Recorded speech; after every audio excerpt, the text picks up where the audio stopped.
Good morning class. चलिए अब यहाँ पे हम जो नेक्स्ट पार्ट है, जो चैप्टर हमारा कौन सा पढ़ रहे थे क्लाइमेट, उसका नेक्स्ट पार्ट पढ़ेंगे। इसमें हम जानेंगे कि हमने सीजन तो जान लिए, हमारा जो भारत है वहाँ पे सीजनल टाइप ऑफ क्लाइमेट रहता है। अब ये सीजन्स अगर कैसे करते हैं, चाहे ठंडी हो विंटर, चाहे समर, चाहे मानसून। मानसून में जो है दो तरह के मानसून है, रिपीटिंग मानसून और दूसरा क्या है एडवांसिंग मानसून। क्या है एडवांसिंग मानसून और रिट्रीटिंग मानसून, दो मानसून की कैटेगरीज बताई गई। तो ये सारी चीजें कैसे भारत में होती हैं, चार सीजन्स कैसे पाए जाते हैं, इम्पैक्ट क्या है, क्या कारण है जिनके वजह से यहाँ पे इस तरह के सीजन्स पाए जाते हैं, इन सभी पर अच्छे से अध्ययन करेंगे, जानकारी प्राप्त करेंगे हम लोग इसी चैप्टर में। ठीक है, पहला है द कोल्ड वेदर सीजन, इसे हम विंटर कहते हैं। क्या है कोल्ड वेदर सीजन, या फिर हम उसे विंटर कहते हैं। ठीक है, ये कब से कब तक होता है, ये मिड नवंबर से, मीन्स आप देख ही रहे हो आसपास, आप पीछे देख सकते हो, आपको दिख रहा होगा धुंध छाई हुई है। ठीक है, स्वेटर पहने हुए हैं, इवन दो और ठंडी हो जाएगी टोपी भी पहनेंगे, तो मीन्स क्या है ठंडी आ चुकी है, दिसंबर चल रहा है। तो कहीं ना कहीं ये कब से स्टार्ट हो जाता है, मिड नवंबर से, लगभग 15 नवंबर से ठंडी धीरे धीरे शुरुआत हो जाती है। हल्की ठंडी तो नवंबर शुरुआत से ही महसूस होती है, लेकिन 15 नवंबर तक ठीक ठाक ठंडी पड़ने लगती है और आगे बढ़ते बढ़ते फरवरी तक जाती है। ठीक है ठंडी।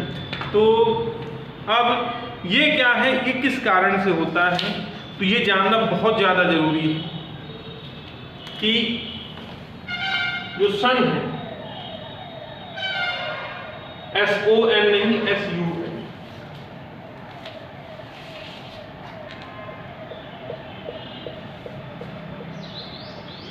ठीक है।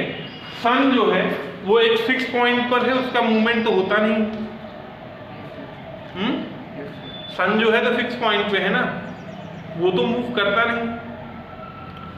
तो उसका जो फोकस है, फोकस मीन्स क्या, जहां पर डायरेक्ट रेजेस पड़ रही हैं, मीन्स जब वो टिल्ट हो रहा है, कौन आपका अर्थ, तो नॉर्दर्न डायरेक्शन किधर हो गई, इधर हो गया नॉर्थ पोल, और इधर सदर्न डायरेक्शन।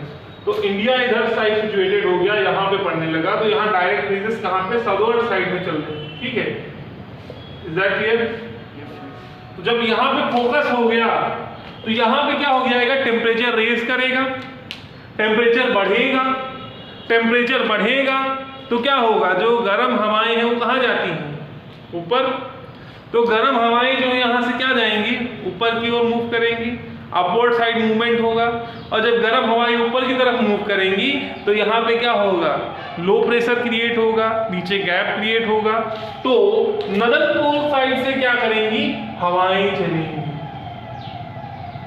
ठीक है, आपको पता है जब पोल डायरेक्शन से हवाएं चलेंगी वो किस तरह चलेंगी, ठंडी हवाएं चलेंगी। ठीक है, तो समझ में आएगा इस तरह मूवमेंट कुछ होता है एयर का। क्यों होता है, इसका रीजन आपने कॉलेज स्पोर्ट कल ही पढ़ा हुआ है, आप जाकर उसे चेकआउट कर सकते हैं। ठीक है, कल के वीडियो को आप देख सकते हैं। तो इस साइड से मूवमेंट होगा तो कहीं ना कहीं ठंडी हवाएं इंडिया से होते हुए कहाँ पे आएंगी, जहाँ पे लो प्रेशर उस साइड। हमेशा हमने क्या देखा है, एनर्जी का flow from higher concentration to the lower concentration, वो विंड का movement from high pressure to low pressure. ठीक है, अब ये जो आपने देखा कि सी ब्रिज और लैंड ब्रिज, इसका भी फॉर्मेशन क्यों होता है, from high pressure to the low pressure air move करती है। तो कहीं ना कहीं आपको समझ में आ जा रहा है कि जितने भी आपको सीजन्स आप समझोगे अभी कि जिस टाइप के सीजन भारत में पाए जा रहे हैं, कहीं ना कहीं डायरेक्टली या इनडायरेक्टली डिपेंडेंट किसके ऊपर है, high pressure and low pressure, दो कीवर्ड्स के ऊपर पूरा डिपेंडेंट। ठीक है, अब जो है विंड्स मूव करना शुरू कर देती हैं। विंड्स मूव करती हैं, तो जब विंड्स मूव करती हैं तो उसके चपेट में कौन आता है, आपका भारत। ठीक है, ठंडी हवाएं, ठीक है, जिससे आपको ठंड महसूस होती है।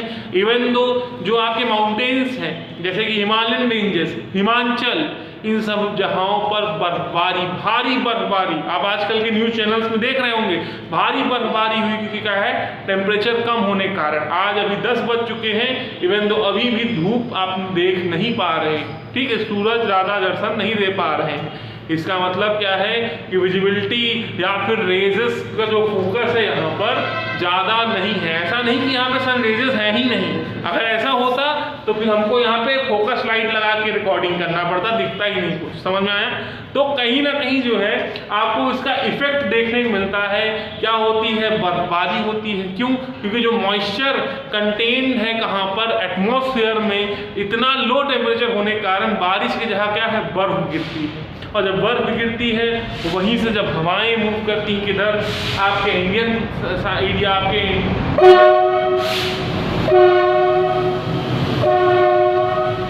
इंडियन कॉन्टिनेंट में मूव करती हैं या फिर इंडियन साइड मूव करती हैं, तो क्या करके ले आती हैं, ठंडी हवाएं, जिन्हें आप शीतलहर कहते हैं। गर्मियों में कौन सी हवाएं चलती हैं? लू चलती है, गर्म हवाएं, ड्राई विंड। और ठंडियों में क्या चलती है? शीतलहर चलती है, कोल्ड और ड्राई विंड। ड्राई वो भी रहती है बट कोल्ड रहती है। क्यों? क्योंकि उधर बर्फ के थ्रू बर्फबारी जहाँ हुई वहाँ से विंड्स मूव कर रही है, ठीक है। तो यहाँ पर ठंडी का प्रकोप देखने को मिलता है। और ये विंड का मूवमेंट होता क्यों? अगर ये विंड मूव ना करे तो आपको जो है आज जो हम यहाँ पर ठंडी महसूस करें, ठंडी ना लगे हमें, क्यों महसूस होता है? क्योंकि विंड एयर ब्लो कर रही है। और एयर ब्लो क्यों कर रही है? क्योंकि यहाँ पर लो प्रेशर क्रिएट हुआ है और यहाँ पर हाई प्रेशर। क्लियर? आपका पता है कि भारत सिचुएटेड किस तरफ है? सिचुएटेड है नदर्न हेमिस्फीयर। मैंने कम से कम 5 बार बता दिया, पहले chapter Indian size and location, physical feature में, इवन तो इस चैप्टर क्लाइमेट में भी, सब में हमने बताया है कि इंडिया प्रेजेंट किस तरफ है, नदर्न हेमिस्फीयर में। नदर्न हेमिस्फीयर से जो विंड आती है फ्रिजेड जोन से या फिर जो हमारे हिमालयन रेंजेस से, वो पूरे भारतवर्ष में ठंडक लेकर आती है। लेकिन उसके बावजूद भी कई सारे रीजन हैं जहाँ पर मॉडरेट टेम्परेचर रहता है, जो कि है कोस्टल एरिया। कोस्टल एरिया जो है वहाँ पर ठंडियों में भी एक्सट्रीम लेवल पर ठंडी नहीं होती। ठंडी होती है, ठंडक रहती है, लेकिन एक्सट्रीम लेवल पर नहीं रहती है। बहुत हल्की ठंडी महसूस की जा पाती है। क्यों? इसका कारण क्या है? रीज़न है वहाँ पर प्रेजेंट कोस्ट लाइन, मीन्स वो लैंड से बाउंडेड नहीं है, वो बाउंडेड है ओशियन से। दैट्स वाई वो सी ब्रिज और लैंड ब्रिज के कारण जो है कहीं ना कहीं कोस्टल एरियाज में एक मॉडरेट टाइप ऑफ टेम्परेचर या मॉडरेट टाइप ऑफ क्लाइमेट देखने को मिलता है। उतना ज़्यादा इम्पैक्ट तो होता है, उतना बड़ा इम्पैक्ट नहीं होता जितना इम्पैक्ट और जगहों पर देखने को मिलता है, जितना हमारा नदर्न इंडिया में देखने को मिलता है, जहाँ पे आज हम हैं, ठीक है। तो उतना इम्पैक्ट यहाँ कोस्टल रीजन्स में देखने को नहीं मिलता है। रीज़न क्या है? क्योंकि वहाँ पर सी ब्रिज और लैंड ब्रिज का भी इम्पैक्ट रहता है। Is that clear? Got it everyone? चलिए, अब जैसे हायर स्लोप्स हैं वहां पर बर्फबारी होती है। क्यों? क्योंकि देखिए कहीं मैंने क्या बताया, क्या क्या कारण है? कारण ये है, पहला चीज तो रेज, ठीक है। टिल्ट कौन हुआ? टिल्ट सन नहीं हुआ, टिल्ट कौन हुआ? अर्थ हुआ, क्योंकि अर्थ रिवॉल्व कर रही है ना सन के अलावा, सन थोड़ी नहीं रिवॉल्व कर रहा है अर्थ के अलावा। क्लियर? तो टिल्ट कौन हुआ? आपका अर्थ टिल्ट हुई, ठीक है। तो जो फोकस है वो चेंज हुआ, फोकस चेंज हुआ तो जो यहाँ पे है टेम्परेचर नीचे जाने लगा, कम होने लगा, जिसके कारण जो है पानी बरसने की जगह, रेनफॉल होने की जगह वही मॉइस्चर बर्फ के रूप में गिरने लगा। और जब बर्फबारी होने लगी वहीं से विंड मूव करने लगी, किस साइड? लो प्रेशर साइड, ठीक है, जहाँ पे हाई टेम्परेचर है। और जब उधर मूव करने लगी विंड, इस कारण से यहाँ पर पूरे एरिया में आपको ठंडी महसूस होने लगी। क्लियर? समझ में आया? Is that clear? चलिए, एक देखिए, एक तो कारण जो है कोस्टल एरियाज में क्या है कि कोस्टल एरियाज में एक सी ब्रिज और लैंड ब्रिज तो कारण है, दूसरा एक और कारण है। क्यों? क्योंकि ये टेम्परेट जोन में भी पाया जाता है, इसलिए भी एक्सट्रीम कोल्ड नहीं होती। टेम्परेट जोन क्यों? क्योंकि इक्वेटर के पास है, सबसे ज़्यादा टेम्परेचर कहाँ पे रहता है? इक्वेटर पर। तो इक्वेटर से पास है, इसलिए भी क्या है वहाँ पर मॉडरेट टेम्परेचर रहता है, एक्सट्रीम लेवल पर ना ठंडी होती ना गर्मी, ठीक है। एक्सट्रीम क्लाइमेट कोई भी नहीं, इम्पैक्ट वहां पे भी पड़ता है बट एक्सट्रीम लेवल पर नहीं। Is that clear? समझ में आया?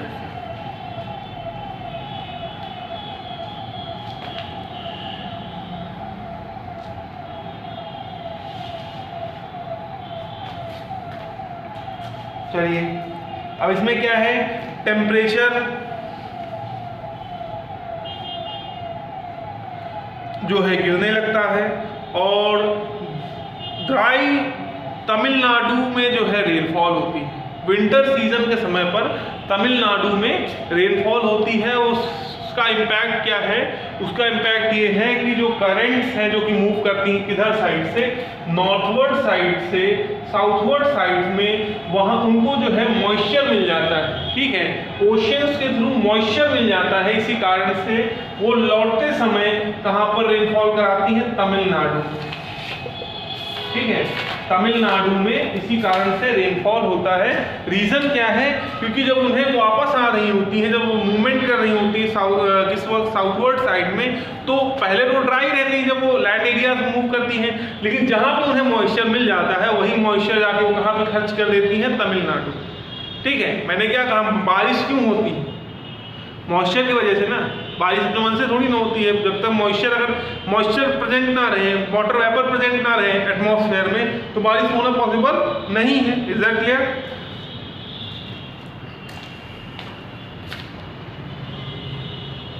इन्हें नॉर्थ ईस्ट ट्रेड विंड्स कहा जाता है, जो कि अपने साथ मॉइस्चर कैरी करके लेके आती हैं, जिसके वजह से बारिश हो पाती है कहाँ पर, तमिलनाडु, क्लियर, जो कि कोस्टल रीजन्स में पाया जाता है।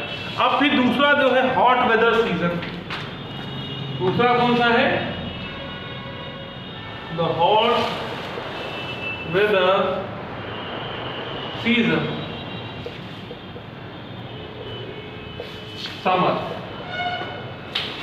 ठीक है, समर क्या है, ये मार्च से लेकर कब तक होता है, मई तक होता है, ठीक है। इसमें क्या है, due to apparent northward movement of sun, क्या है, अभी जो मूवमेंट था किसका, सन का, किस साइड था, साउथवर्ड था, अब किस साइड हो जाएगा, नॉर्थवर्ड। तो जो फोकस है वो नॉर्दर्न हेमिस्फीयर में हो जाएगा, नॉर्दर्न पोल्स में मींस नॉर्दर्न हेमिस्फीयर में हो जाएगा। और आपको पता है India northern side, northern hemisphere side situated है, तो यहाँ पर ज्यादा फोकस होने लगेगा इंडिया पर। इस कारण से यहाँ पे टेम्परेचर धीरे धीरे राइज करने लगेगा, और यहाँ पर क्या हो जाएगा, लो प्रेशर क्रिएट हो जाएगा, और यहाँ पर हो जाएगा हाई प्रेशर। तो यहाँ पे हो जाएगा विंटर, और यहाँ पे हो जाएगा समर, ठीक है।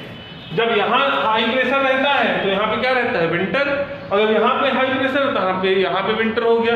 जब यहाँ पे लो प्रेशर समर, और यहाँ पे जब लो प्रेशर होता है तब समर, ठीक है। तो अब विंड किधर मूव करेगी, from high pressure to low pressure, अब इधर विंड मूव करेगी, क्लियर, मूवमेंट ऑफ विंड इधर होने लगेगा। इस कारण से इस पूरे एरियाज में विंटर आपको देखने को मिलेगी, ठंडी में देखने को मिलेगी, ठीक है, अच्छी खासी ठंडक महसूस होगी यहाँ इन एरियाज में, क्लियर, जो कि किस साइड है, सदर्न हेमिस्फीयर साइड है, मींस इधर southern pole, south pole, okay, is that clear.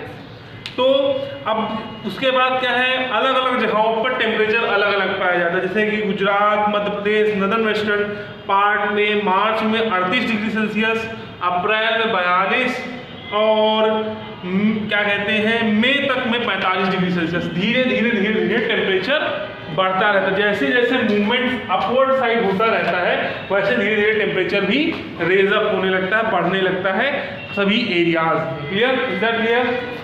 फिर टेम्परेचर बढ़ता है, लो प्रेशर क्रिएट होता है किस साइड में, नॉर्दर्न साइड में, ठीक है, इज दैट क्लियर, समझ में आ गया जी। फिर ये देखिए, जब यहाँ लो प्रेशर क्रिएट होता है तो इक्वेटर साइड से जो है विंड्स मूव करती है, ठीक है, यहाँ से जो विंड मूव करके आती है यहाँ जाती है ना। जब ये विंड्स मूव करती हैं और इंडिया से मूव करती हैं तो कहीं ना कहीं गर्म हवाएं जो आप लूज कहते हैं, ठीक है, एक करंट जो डिस्टर्बेंस आता है, वेस्टर्न डिस्टर्बेंस आता है, कहीं ना कहीं वेस्टर्न साइड से जो डिस्टर्बेंस आता है, जो लो प्रेशर क्रिएट होता है इसी कारण से आता है, और वो उसी का कारण है जो आपको गर्म हवाएं क्या है महसूस करते हैं, लू चलती है, ठीक है, इस तरह की जो है धूल भरी आंधी आती है, ये सारी दिक्कतें आप देखते हैं कहाँ पर, आपके नॉर्दर्न इंडिया में, क्लियर, जहाँ पे आप रह रहे हैं।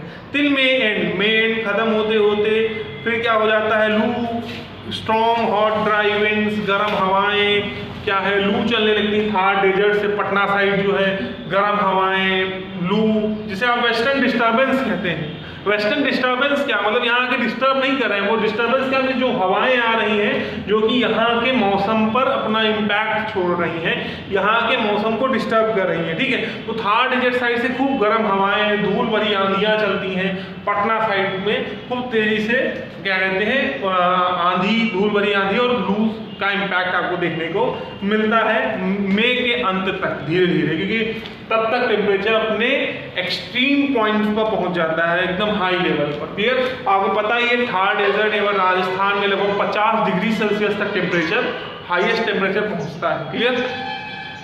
Is that clear?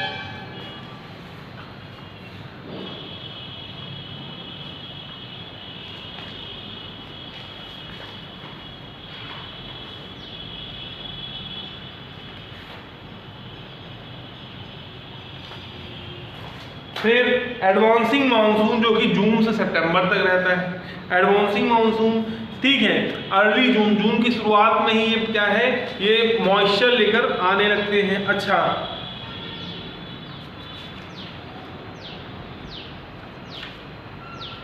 Advancing monsoon का थोड़ा सा कहानी देख लीजिए क्या होता है। जैसे कि देखिए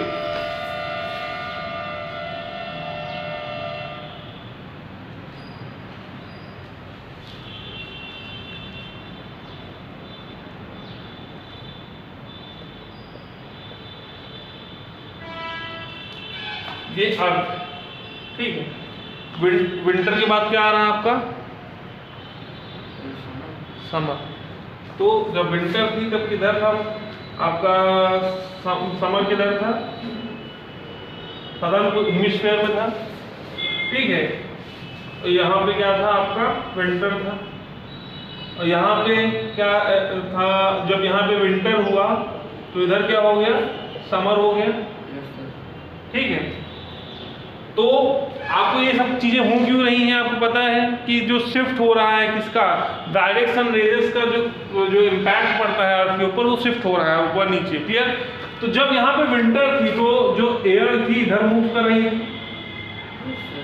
ठीक है, इक्वेटर तक पहुंचती ही है। यहाँ पे मान लीजिए भारत, तो यहाँ इक्वेटर तक पहुंचती से अच्छा खासा मॉइस्चर मिल जाता है। तब तक जो है मूवमेंट ऑफ सन फोकस किधर हो जाता है, नदर्न पोल साइड में, मींस नदर्न हेमिस्फीयर में हो जाता है, ठीक है। और फिर उसके बाद यहीं से मॉइस्चर लेकर फिर वापस आ जाती है, क्योंकि यहाँ पे कोई बैरियर नहीं है। बैरियर होता तब रुकते ना, बैरियर नहीं है। अगर यहाँ ये शिफ्ट ना होता, सीधी सी बात है कि ये सीधे मूव कर जाते और कहीं ना कहीं बारिश रेनफॉल आता ही नहीं। लेकिन शिफ्ट हुआ, इसके कारण क्या होता है, फिर यही जो है जो विंड्स हैं यहीं से वापस मुड़ जाती है, और वापस मुड़ जाती हैं और अच्छा खासा इन्हें मॉइस्चर मिल जाता है, और फिर जाके इंडिया में जाकर बारिश कराती है। क्लियर? समझ में आया एडवांसिंग मानसून कैसे क्या है। अब आपको पता है कि जब इधर मूव इस साइड मूव कर रहा है तो इधर जा रहा है, और फिर इधर मूव कर रहा है तो इस साइड चले जा रहा है। क्यों जा रहा है ऐसा? क्योंकि जो रोटेशन ऑफ अर्थ है इस साइड होता है, इस डायरेक्शन में होता है, उसका इम्पैक्ट आपको विंड मूवमेंट्स में देखने को मिलता है। और अच्छे समझने के लिए आपको लास्टली जो हमने कल बताया था याद करिए कि जो है ऊपर की साइड जब अर्थ विंड मूव करती हैं उनका डायरेक्शन चेंज हो जाता है, ठीक है। क्यों? क्योंकि जो है अर्थ ऐसे रोटेट कर रही है। क्लियर? इस डायरेक्शन में अर्थ रोटेट करे, इस कारण से उसका इफेक्ट आपको देखने को मिलता है, ठीक है। तो जो है यहाँ से लेकर यहाँ तक डायरेक्शन इस साइड रहती है, और जब जैसे इक्वेटर जैसे क्रॉस किया वैसे ही डायरेक्शन विंड की चेंज हो जाती है, ठीक है। Is that clear? जिसके कारण से ही वो मुड़ कर किधर आ जाते हैं, भारत के साइड से आ जाते हैं, तो फिर भारत में धीरे धीरे बारिश लाना शुरू कर देते हैं, जिन्हें एडवांसिंग मानसून बोला गया, क्योंकि उनको मैक्सिमम जो मॉइस्चर है जो है रेनफॉल के लिए कहाँ से मिल जाता है, इंडियन ओशन से। क्लियर? समझ में आया? Is that clear? फिर क्या है कि विच अट्रैक्ट ट्रेड विंड्स। देखिए जब ऊपर की तरफ जो है यहाँ पे समर आ गया तो ये क्या हो गया, यहाँ पर लो प्रेशर क्रिएट हो गया, और यहाँ पर है हाई प्रेशर, जिससे इस विंड को कौन अट्रैक्ट करता है, नदर्न हेमिस्फीयर। तो नदर्न हेमिस्फीयर की तरफ ये ट्रेड विंड वापस चली जाती है, और वापस चली जाती है तो रास्ते में वो क्यों मिल जाता है, मॉइस्चर मिल जाती है बहुत सारी, उसी मॉइस्चर को ले जाकर ये बारिश कराते हैं, रेनफॉल हो जाती है कहाँ पर, India. Clear? Got it? Got the point? Any doubt?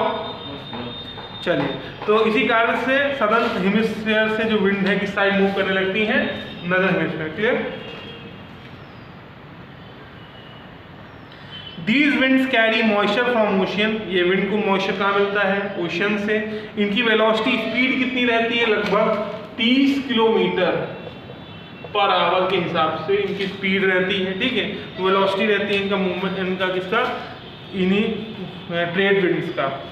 अब wet dry spells movement of monsoon through, फिर धीरे धीरे क्या है पूरा, जब यहाँ पे क्या है, मानसून के पहले क्या यहाँ पे रहता है, समर रहती है, फिर धीरे धीरे बारिश लेकर यहाँ पर मॉइस्चर लेकर आता है, वो यहाँ पर जो अच्छा खासा राहत लेकर आता है। राहत, जैसे बजट को हम कहते हैं राहत पैकेज, कि हमारे लिए कुछ ना कुछ रिलीफ मिलेगा। वैसे ही हमें गर्मियों से निजात कौन दिलाता है, बारिश दिलाती है, जो कि कहाँ से क्यों आती है, इन ट्रेड विंड्स के कारण से आती है, जो कि moisture maximum amount of moisture ये कहाँ से कंटेन करते हैं, ओशन से कंटेन करते हैं। Is that clear?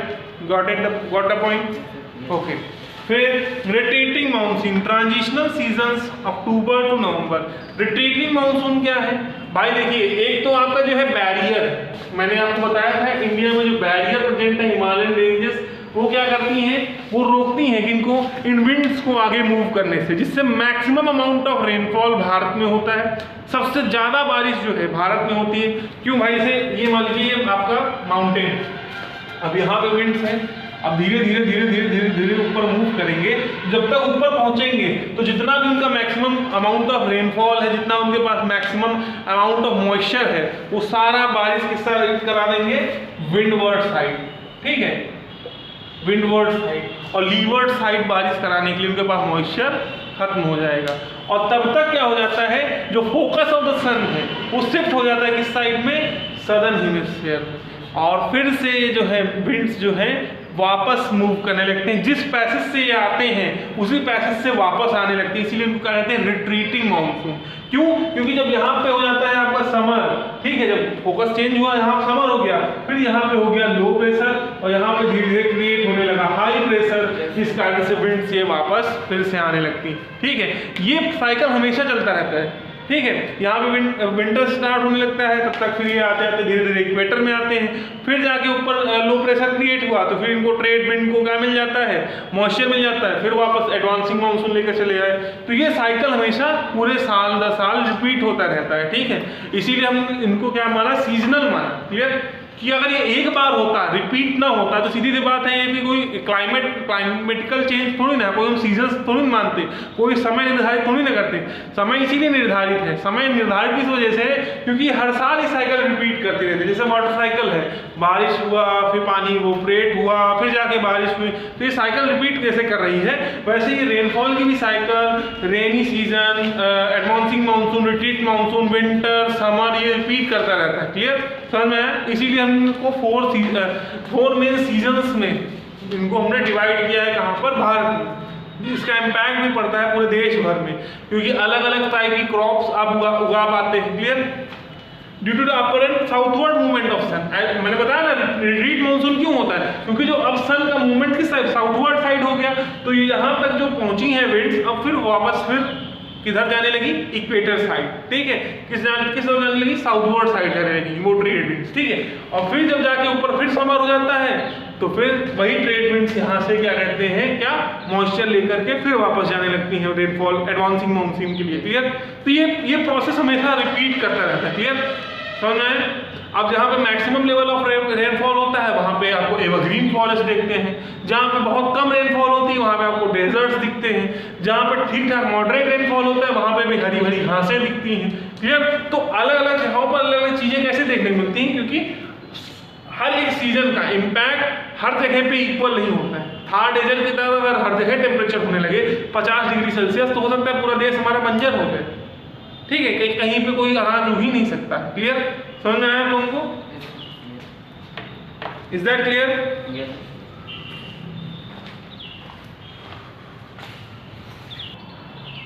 तो अब यहाँ पे हम कंक्लूड करते हैं इस चैप्टर को, जिससे क्या है हम समझ लें कि जैसे कि हमने क्या क्या चीजें देखा, सी bridge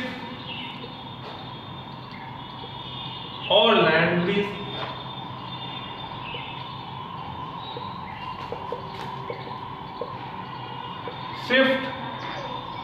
of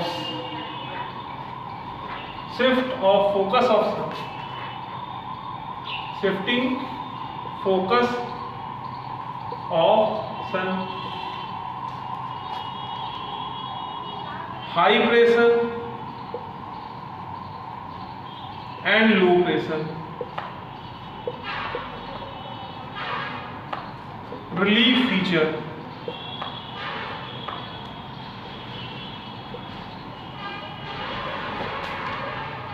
trade winds,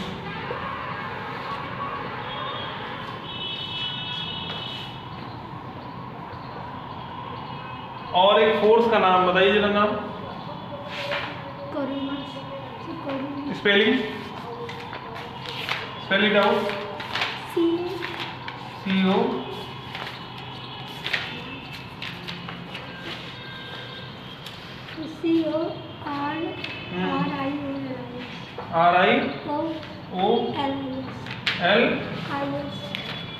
Coriolis force.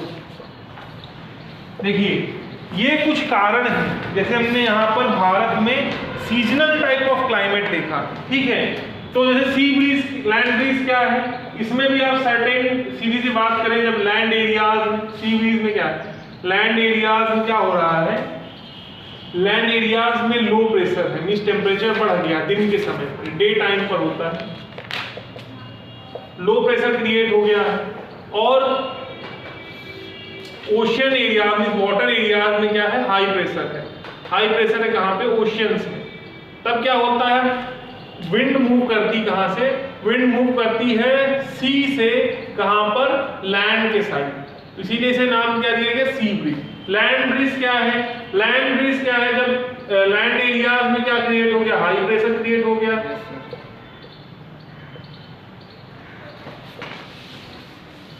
और सी एरियाज में, ओशंस में क्या हुआ है, लो प्रेशर क्रिएट हो गया है नाइट के समय पर, रात में, ठीक है। तो क्या होगा, from high pressure to the low pressure wind move करेगी, क्लियर, लैंड एरिया से फिर ओशियन साइड से, क्लियर।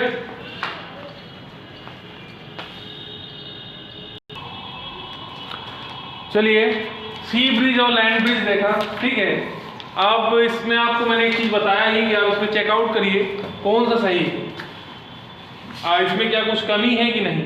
आप उस कमी को पकड़ लें तो आपको कमेंट करना है वीडियो वालों, और आप लोग जो है हमें बताएंगे इसमें क्या प्रॉब्लम है या नहीं, ठीक है।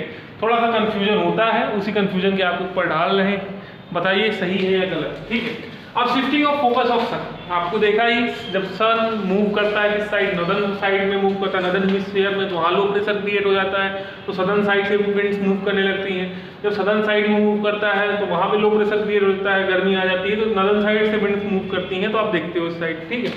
फिर high pressure low pressure, high pressure low pressure क्या आपने देखा कि जो मूवमेंट ऑफ द विंड है वो किधर से मूव करता है, मूव करता है कहाँ से, always from the high pressure to the low, towards low pressure. चाहे आप एनर्जी की बात कर लें, एनर्जी का भी मूवमेंट कहाँ से कहाँ की तरफ होता है, from higher concentration to the lower concentration. आपने पढ़ा ही होगा, फिजिक्स में पढ़ा होगा, तो सारी चीज़ें जानते हैं। रिलीफ फीचर्स की बात करें तो जैसे हिमालयन की बात करें, हिमालयन रेंजेस की बात करें, तो उसमें क्या किया है, उसने बाउंडेड करके रखा, जिससे मानसून लीवर्ड साइड में जाके रेनफॉल नहीं करा पाते हैं, जिसके कारण मैक्सिमम अमाउंट ऑफ रेनफॉल कहाँ पे हो पाती है, इंडिया में हो पाती है। फिर ट्रेड विंड्स की बात करें, ट्रेड विंड्स का मूवमेंट आपने देखा कहाँ तक होता है, जो आपका इक्वेटर साइड तक किसी और डायरेक्शन में होता है, लौटते समय किसी और डायरेक्शन में होता है। किस लिए, कोरोलियस इफेक्ट, फोर्स के इफेक्ट, इम्पैक्ट के कारण इस तरह का मूवमेंट देखने को मिलता है, क्योंकि जो अर्थ आपका किस साइड मूव करता है, इस डायरेक्शन में मूव करता है। जब यहाँ से विंड मूव करती है तो इस डायरेक्शन में जाती है,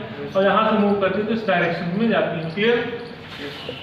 तो मैं तो इसी इम्पैक्ट, इसी इफेक्ट के कारण आपको जो ट्रेड विंड्स का मूवमेंट देखने को मिलता है, कहीं ना कहीं उसी कारण से अच्छा खासा रेनफॉल भारत के अंदर हो पाता है। अगर ऐसा ना होता तो सीधी सी बात है, रेनफॉल अगर ना कर पाता। जो हमने ये डाउट आपको पीछे छोड़ के रखा हुआ है, आप लोग कमेंट कर सकते हैं, और आप बाकी लोग जो है हमें बताएं, चाहे अभी 10 मिनट 15 मिनट जो भी समय बचा उसमें देख कर बताएं, नहीं है तो फिर आप घर से पढ़ कर आएंगे उसको और बताएंगे।